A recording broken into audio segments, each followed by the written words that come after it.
Благодарам. Ви благодарам што се вративте, министре, бидејќи имам неколку прашања до вас упатени, затоа ја разбирам, можеби оправдано сте подизлегле, но сепак треба да сте тука за да можеме да дебатираме. По однос на потребата за продолжување на кризната состојба, доволно говорев и на самата комисија за одбрана, па денес би се осврнала пред се на прашањето кое најмногу ме мачи мене како пратеничка од Охрид, а исто така и моите сограѓани, а тоа е дали, министре, сте свесни и дали воопшто сте размислувале што ќе се случи со огромен број хотели кои токму заради вашите задоцнети стратегии, мерки и планови ќе мора да затворат пред грејната сезона и што имате план да превземете во врска со тоа и дали воопшто имате план да превземете било што во врска со тоа. Ако не сте знаеле, енормните сметки за струја значат клуч на врата и отпуштање на вработените, затоа што и покрај штедењето сметките се 10-кратно зголемени. Па ќе ве прашам како да бидат ликвидни овие стопанственици кога секое покачување на цените повлекува други последици. Знам дека хотелите се снабдуваат со струја на слободниот пазар, но исто така знам дека нема да преживеат без брза реакција и државна помош. Сето тоа на крај може да резултира со губење на дестинациите. Таман под закрепна туризмот со подсмирувањето на пандемијата, и кога велам подзакрепна, мислам сам по себе како резултат на случајност, а не како резултат на вашите заложби, сега доживува уште еден удар и повторно се наоѓа пред предизвикот како да ги зачува вработените. Факт, за жал, е дека само македонскиот туризам после пандемијата бележи пад од 30% за разлика од туризмот во соседните земји. И затоа, по не знам кој пат, апелирам и ве молам туризмот да си го ставите како приоритет. Никако не смеевте во период кога половина милион наши сограѓани живеат на прагот на сиромаштијата, да се луксузирате и да се рашетувате цела влада по вински фестивали. 400.000 евра потрошивте за 4 дена среде криза. 100.000 евра дневно зедовте од граѓаните за да рекламирате нешто на кое што воопшто и ја нема Македонија. Дали потрошените 400.000 евра значат и откуп на грозјето и подобрување на состојбите во лозаро-преработувачкиот сектор? Не значат. Дали потрошените 400.000 евра значат помош за македонскиот туризам и дали со потрошените 100.000 евра на ден ќе им се намалат износите на сметките за струја на хотелиерите? Не. Живо сум заинтересирана и ова е едно од моите прашања, е колку важни договори и колку меморандуми склучивте или подпишавте на таа ваша екскурзија. Понатаму, би сакала македонската јавност да слушне што точно значи грижата на власта. Имаме кобајаги транспарентни набавки на јаглен со сокриени договори.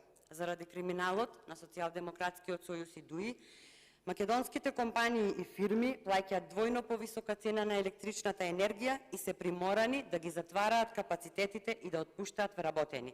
Заради неодржувањето на постојките, не дај Боже да се случи дефект на рек Битола, велам не дај Боже затоа што тоа ќе значи крах.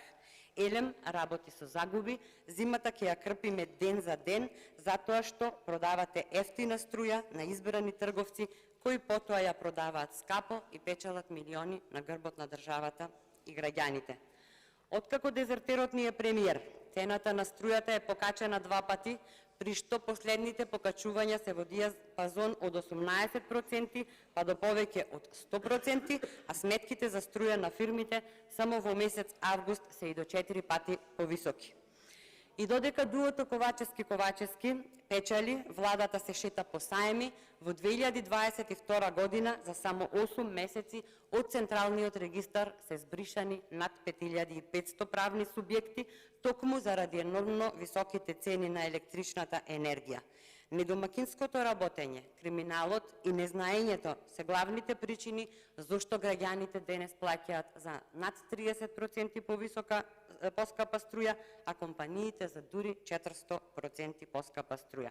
За жал, македонските фирми плаќаат и најскапа струја во регионот, нешто што е последица пред се на криминалот и неспособноста на владата, која никако не знае како да произведе повеќе домашна струја по пристојни цени, и велам пристојни затоа што за ефтини цени е веќе предоцна.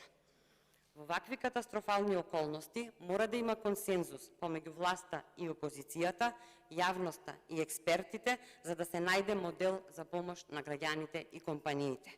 Уште еднаш ќе ве замолам сериозно да го разгледате предлогот на председателот Христијан Мицкоски, предлог кој што значи заштеда до 300 милиони евра за граѓаните, зачувување на работните места и намалување на инфлацијата.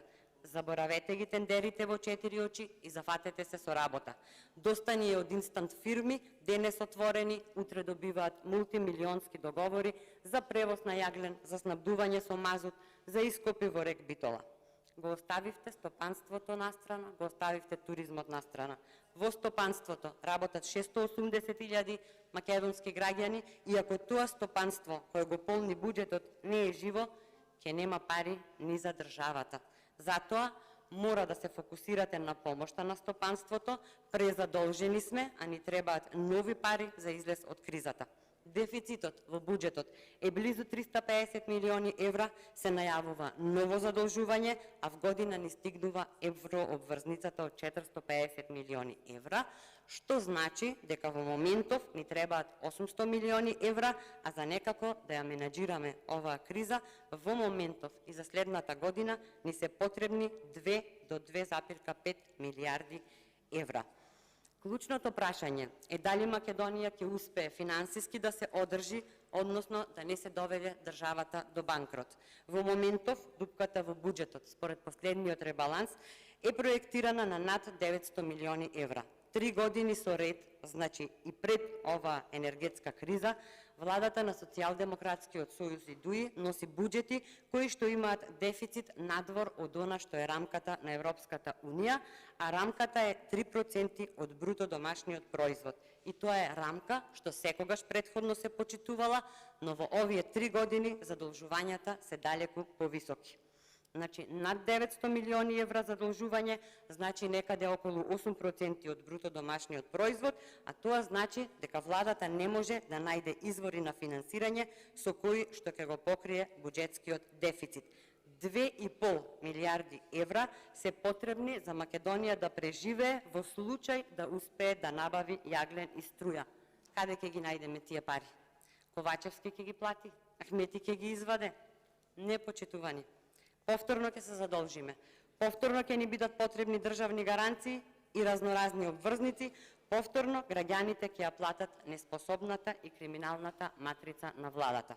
Мора да се зафатите со работа. Мора да му овозможите на бизнисот и стопанството да преживеат во овие тешки времиња и да обезбедат екзистенција за своите вработени. Едноставно е. Треба само конечно да почнете да работите и да произведувате струја која ќе биде конкурентна за стопанството и струја што ќе биде ефтина за граѓаните, бидејќи за жал Република Македонија е најсиромашна држава во Европа. Ви благодарам.